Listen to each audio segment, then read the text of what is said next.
Elliott, nice job today.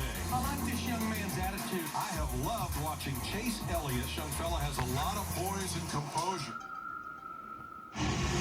Welcome back to NASCAR Race Up Live on FS1. Danielle Trotta alongside Adam Alexander. We're being simulcast in Times Square, so a big hello to everyone in the Big Apple. We're joined by Xfinity Series champion Chase Elliott, taking over that number 24 car, and 11-time Sprint Cup Series championship-winning car owner, the legendary Rick Hendrick, here with a big announcement today on the Hub. Thanks for coming by. Thanks for having us. Are you guys ready to go to work? Let's unveil the Chevrolet. The Napa Chevrolet that Chase will pilot in his rookie campaign in 2016 in the Sprint Cup Series.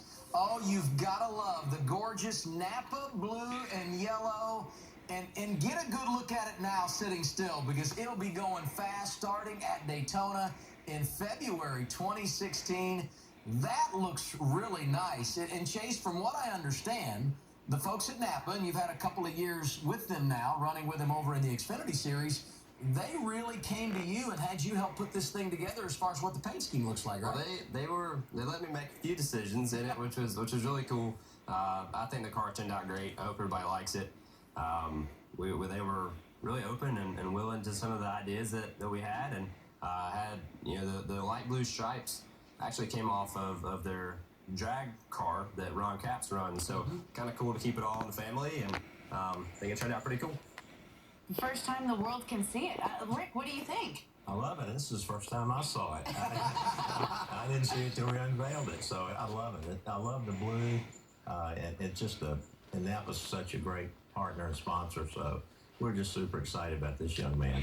You know, I think about running in the Sprint Cup Series and driving for Rick Hendrick. And the one baseline for success, it seems like now as a Cup driver, is making the chase. So as you go into your rookie campaign, how do you set expectations for year one under the Hendrick umbrella?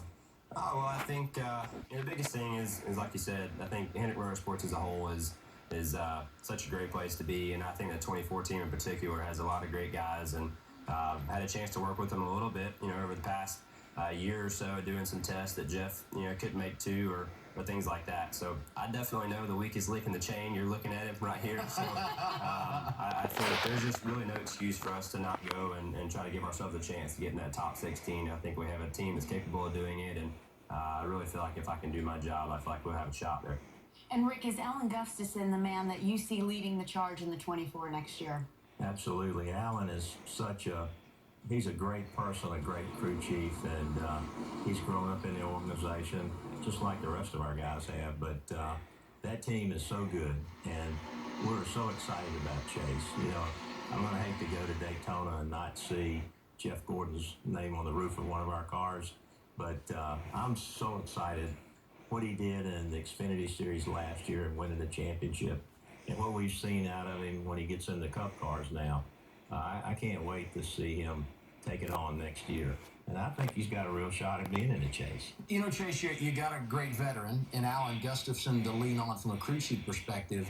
But I think about those other drivers in the stable. Yeah, Gordon's going to be gone, but Jimmy's back. He's not too bad when it comes to racing at the Sprint Cup level. Dale Jr., who you've had experience with, obviously Casey Kane coming off a great run over the weekend at Kansas. How much can those guys help you as you go through your rookie campaign? I don't think you can put a limit on that. I mean, I feel like they all have, just a lot of great advice, and even this season, going to the races that we ran, and just being able to go next door and ask a question about the racetrack or what we're experiencing, or hey, are you experiencing the same things I am? All that stuff matters, and it goes a long way with me, and I'm always willing to listen at least, and try to apply what we have going on.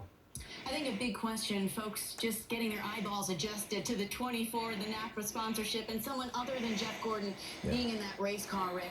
I'm not sure in recent history or any of NASCAR history, have we seen a legend step out of a car and a young gun get right in that number the very next year? Why did you decide to continue the 24? Well, I think that the 24 is just such a part of our company. And I asked Jeff, I said, Jeff, if you want me to retire it for a year, I'll do it. I mean, we'll ask NASCAR, and I'm sure they'll do that for a year. And he said, no, I think it needs to carry on. And so that made me feel good about it with Jeff, because he thinks the world of this young guy, and I think he'll be there to help mentor him. and the rest of the guys. And he's got a pretty important father figure that's a pretty darn good race car driver that I've always been impressed with his knowledge of the chassis and the car. So he's got a lot of good people around him. Yeah, the legendary, the Hall of Famer, your father, Bill Elliott, Chase. We know you've come up in the sport, but is there any pressure on you replacing someone like Jeff and sitting in that seat? I don't think so. I mean, for me, one thing I've always tried to put emphasis on is just going out and trying to do your job and just keeping things simple as that, and try to keep that mindset, not get too far ahead of yourself, and just focus on what you have going on and try to improve from there. I'm going back to February, and I'm thinking when this announcement came out that you were going to go to the 24, it seemed like it was so far off in the distance, and now only 5 races to go in this season. It's not going to be long before you are the guy. Is that starting to set in for you a little bit? It is a little bit, and I'll be honest, it is weird. I mean, it may be weird for other people, but it's definitely weird for me. And just to have a chance to go do something that you wanted to do since you were a little kid, for me is special. And I think until we're getting ready to load this thing up to go to the 500 next February is going to be quite the feeling. Well, Rick always says the secret to his success is hiring the right people and putting them in the right place. So you will certainly be surrounded by some of the best in the business when you strap in for the Daytona 500. No question about it. We look forward to seeing you on track in 2016. Good luck the rest of the year, and thanks to you both for coming in today. Thank you.